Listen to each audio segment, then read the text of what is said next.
अस्सलाम वालेकुम student, doctor Tahmina नज़ीर है। आज हम स्टैटिकल थ्योरी 1 का नेक्स्ट लेक्चर स्टार्ट करेंगे, जिसमें हम देखेंगे कि टेबुलेशन क्या है, फ्रीक्वेंसी क्या है, तो डिस्ट्रीब्यूशन ऑफ फ्रीक्वेंसी क्या है, ये चीज़ें हम आज के लेक्चर में देखेंगे। चलें आज का लेक्चर स्टार्ट करते हैं। बिस्मिल्लाहिर्रहमानिर्रहीम।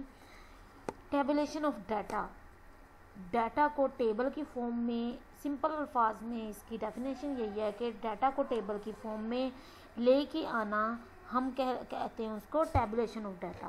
टेबुलेशन ऑफ डाटा की डेफिनेशन क्या है? टेबुलेशन में be defined as systemic arrangement of data is column and rows. अगर हम डाटा को कॉलम या रो की फॉर्म में अरेंज कर दें तो उसको बोलते हैं tabulation of data. It is designed to simplify presentation of data for the purpose of analysis and statistical inferences। तो अगर हमारे पास डाटा इस तरह टेबल्स की फॉर्म में आ जाएगा तो हमें उसको एनालाइज करने में, उसके रिज़ल्ट निकालने में, इन्फ्रेंसेस का मतलब होता है रिज़ल्ट निकालना। तो अगर हमारे पास डाटा टेबल की फॉर्म में आ जाएगा तो हमें उसको कंप्यूट करना, उसके बारे में डिटेल लेना हमारे लिए आसान हो जाता है। तो डाटा को टेबल की फॉर्म में लाने के पीछे मकसद क्या होते हैं? मेजर ऑब्जेक्टिव और टेबुलेशन। सबसे पहले बात, हमारा जो कॉम्प्लेक्स डाटा वो सिंप्लीफाई हो जाता है। To simplify the complex data, to facilitate comparison. अगर हमारे पास डाटा टेबल की फॉर्म में है तो हम आसानी से कंपैरिजन कर सकते हैं कि पहले ग्रुप में ये खसूसियात हैं, दूसरे ग्रुप में ये खसूसियात हैं। थर्ड क्या है? To economise the space. इस तरह क्या होता है कि हमारे पास बल्क की फॉर्म में, एक अरेंज्ड फॉर्म में डाटा आ जाता है और ये कम स्पेस को ऑक्यूपाई करता है। Fourth number, to draw valid inferences conclusion. अब इस तरह हमारे पास जब टेबल की फॉर्म में डाटा आ जाता है तो उसके ऊपर टेस्ट अप्लाई करना, उसका रिजल्ट निकालना हमारे लिए आसान हो जाता है। To help for further analysis, और इस तरह हमारी जो फर्दर अगर हमने उसके ऊपर स्टैटिस्टिकल टेस्ट अप्लाई करना है तो वो आसानी होती है। तो इन सब के लिए हमारे पास क्या होना चाहिए? डाटा एक अरेंज फॉर्म में आना चाहिए। Differences between classification and tabulation. अब क्लासिफिकेशन और टेबुलेशन के अंदर डिफरेंस क्या है? First, data are classified and presented in table. ठीक है, पहले डाटा को हम क्लासेस में डिवाइड करते हैं। हमने क्लासेस देखी थी जियोग्राफिकल लिहाज से, क्रोनोलॉजिकल लिहाज से, हमने क्वालिटेटिव क्वांटिटेटिव क्लासिफिकेशन देखी थी। पहले हमने डाटा को क्लासिफाई करना है, उसके बाद उसको टेबल की फॉर्म में अरेंज करना है। Second, tabulation is a mechanical function of classification because is tabulation classified data are place in row and columns.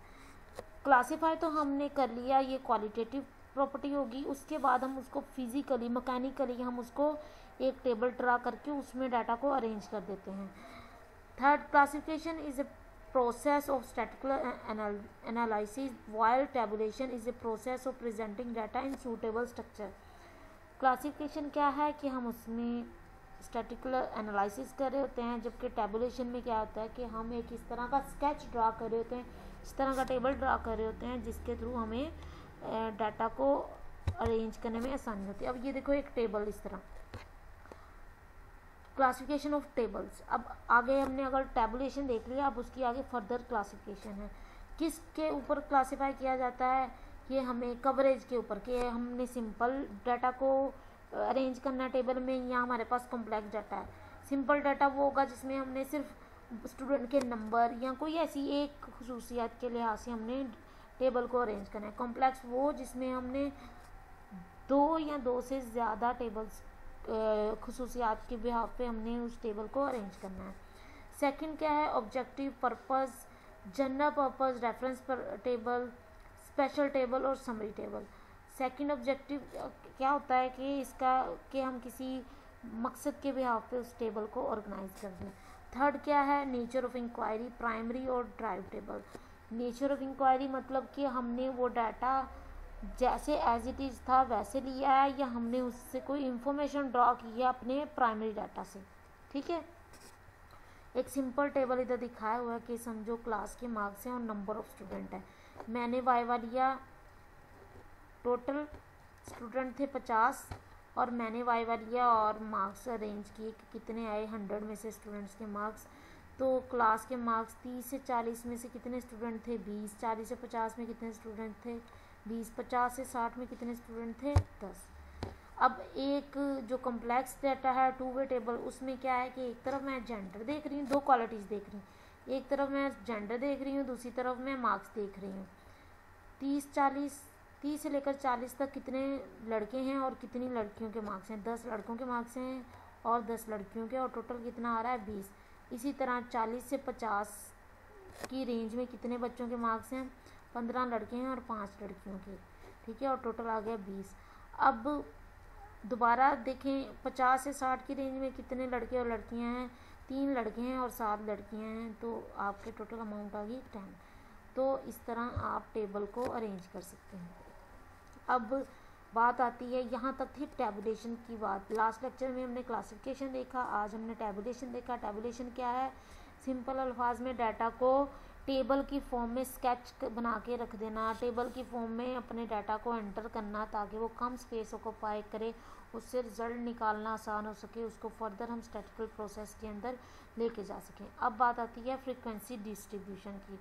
Frequency distribution is a table use to organise the data. अब ये भी क्या है? इसमें भी हम अपने डाटा को ऑर्गेनाइज करते हैं। किस तरह ऑर्गेनाइज करते हैं? कॉलम की फॉर्म में। एक होता है लेफ़्ट कॉलम, एक होता है राइट कॉलम। जो लेफ़्ट कॉलम होगा उसमें क्या होंगे? सारे न्यूमेरिकल वैल्यू या न्यूमेरिकल इंटरवल, जैसे इधर थे, ये देखो, ये जो लेफ़्ट है इसके अंदर सारी न्यूमेरिकल वैल्यूज हैं, ठीक है।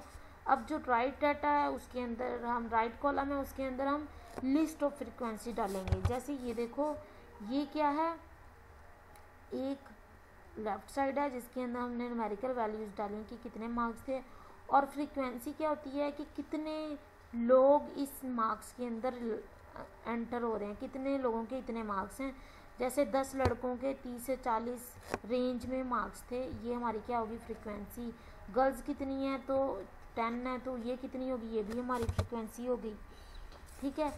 It is simply a table in which the gathered data are grouped into classes and the number of occurrences which fall in each class is recorded। तो हम इस तरह अपना डाटा रिकॉर्ड कर लेते हैं। अब इसकी डेफिनेशन देखो और उसकी टाइप्स देखो, उसको किस तरह फर्दर क्लासीफाई किया है। तो फ्रीक्वेंसी डिस्ट्रीब्यूशन की क्लासिफिकेशन डेफिनेशन ये है, a frequency distribution is a statistical table which shows the set of all distinct value of variable arranged in order of magnitude either individually or in group with their corresponding frequency। होता क्या है कि ये एक ऐसा statistical table है जिसके अंदर हम एक पर्टिकुलर फीचर के लिहाज से डाटा को अरेंज करते हैं। एक तरफ ग्रुप की फॉर्म में डाटा अरेंज हो सकता है और एक तरफ हम उसकी फ्रीक्वेंसी लिख देते हैं। अब इसकी क्लासिफिकेशन देखें तो क्लासिफिकेशन क्या है? Series of individual observation, discrete frequency distribution, continuous frequency distribution. जो सीरीज ऑफ, अब इनको मैं 1 बाय 1 बताती हूँ कि ये क्या चीज़ है और किस तरह, और साथ साथ टेबल दिखाऊंगी। Series of individual observation. Series of individual observation is a series where the item are listed one after the each observation। एक के बाद दूसरी डाटा हम डालते जाते हैं और साथ ही उसकी फ्रीक्वेंसी बताते जाते हैं। असेंडिंग ऑर्डर में या डिसेंडिंग ऑर्डर में हम डालते हैं ताकि वो जो हमारा डाटा है वो एक अरेंज्ड फॉर्म में आ जाए। इसको अरे भी बोलते हैं। जो हमारे डाटा की अरेंज्ड फॉर्म आती है ना, डिसेंडिंग या असेंडिंग। असेंडिंग और डिसेंडिंग होता है कि ज़्यादा अमाउंट से कम की तरफ जाना, असेंडिंग होता है कम अमाउंट से ज़्यादा अमाउंट की तरफ मूव करना। तो अब ये देखो, इधर मैं एक हमारे रोल नंबर्स हैं 1 2 3 4 5 और उनके जितने उन्होंने स्टैट के पेपर में मार्क्स लिए हैं। 1 ने कितने लिए? 83, दूसरे रोल नंबर ने 80, थर्ड ने 75, फोर्थ ने 92, फिफ्थ ने 65। तो इस तरह एक डाटा को मैंने 1 2 3 4 5 करके अरेंज कर लिया, ठीक है। इसको बोलते हैं अरेइंग ऑफ डाटा। अब उसके बाद डिस्क्रीट और अनग्रुप फ्रीक्वेंसी डिस्ट्रीब्यूशन, ये भी इसकी डेफिनेशन देखो। If the data series are presented in such a way that indicating its exact measurement of unit, then it is called discrete frequency distribution। discrete variable is one where the variant differ from each other but definite amount। मतलब ये कि वो एक range की form में ना आए, जैसे हम कहते हैं 10 से लेकर 20 नंबरों के दरम्यान कितने लोग हैं, तो ऐसी नहीं होनी चाहिए बात, एग्जैक्ट वैल्यू होनी चाहिए कि इतने में कितने लोग आ रहे हैं।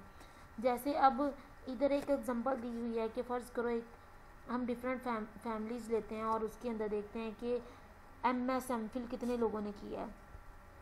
तो हम क्या देखते हैं कि उन फैमिलीज़ को हमने नंबर दे दिए हैं, जैसे ये 0 0, ये कितनी दफ़ा रिपीट हो रहा है, 2 दफ़ा। 1 कितनी दफ़ा रिपीट हो रहा है, 2 दफ़ा। 3 सिर्फ 1 दफ़ा। 2 कितनी दफ़ा रिपीट हो रहा है, 4 दफ़ा। और 4 भी कितनी दफ़ा, 1 दफ़ा। अगर हम इसको इस तरह ग्रुप में हो डाटा तो हमें इसको पढ़ना मुश्किल हो जाता है। अगर हम इसको टेबल की फॉर्म में ले आएँ तो 0 कितनी दफ़ा रिपीट हो रहा है, 2 दफ़ा, तो इसकी फ्रीक्वेंसी क्या आएगी, 2 दफ़ा। 1 कितनी दफ़ा रिपीट हो रहा है, 1 और 2 टाइम्स। 2 कितनी दफ़ा रिपीट हो रहा है, 1 2 3 4 टाइम्स। तो ये जितनी टाइम्स वो रिपीट हो रहा है वो क्या होगी इसकी फ्रीक्वेंसी। 3 1 टाइम है, 4 1 टाइम है। तो इस तरह हम टेबल को आसानी से ड्रा करके अपने लिए आसानियाँ पैदा कर सकते हैं। Continuous frequency distribution, group frequency distribution भी इसको बोलते हैं। अब इसमें क्या होता है कि जो वैल्यूज़ आती हैं वो रेंज की फॉर्म में आती हैं। Continuous data series is one where the measurement are only approximation and are expressed in class interval within certain limits। जैसे ये इंटरवल के साथ बताई हुई हैं और साथ नंबर ऑफ स्टूडेंट मतलब कितनी उसकी फ्रीक्वेंसी है ये भी बताई हुई है, ठीक है। In continuous frequency distribution the class interval theoretically continuous from the starting of the frequency distribution till the end without break। तो ये एक ब्रेक के बगैर जो डाटा होता है वो रेंजेस की फॉर्म में आता है।